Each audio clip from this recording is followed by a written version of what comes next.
are we over medicating our kids? Because I hear this from parents.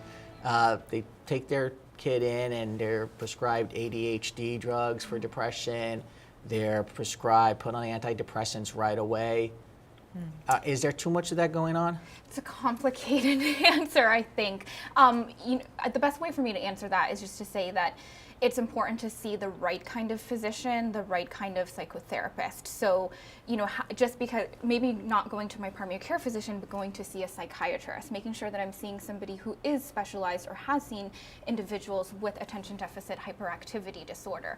If I'm having family issues, I should go see somebody like Grace at Karen Counseling, who's a licensed mental health or licensed family therapist. So it's about finding that specialist, because even though we are able to treat anyone, we both have our specialties, and the same thing goes with physicians. And sometimes it's not one size fits all. Sometimes there's a holistic approach. Some kids may need a little bit of medicine, but talk therapy is very powerful, isn't it? It is.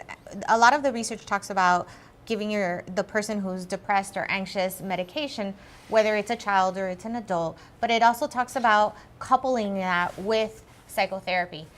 The research talks about how both together is where we see the better or the quicker improvements.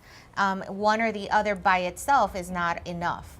But when we talk about are our kids over medicated, I think one of the big things is if you notice that in your child, then go back to the physician that prescribed that, or find a different specialist and have the conversation with them and say, my child is zombie-like, so I think they're over medicated. I want them to be able to act out more, or I want them to show more excitement.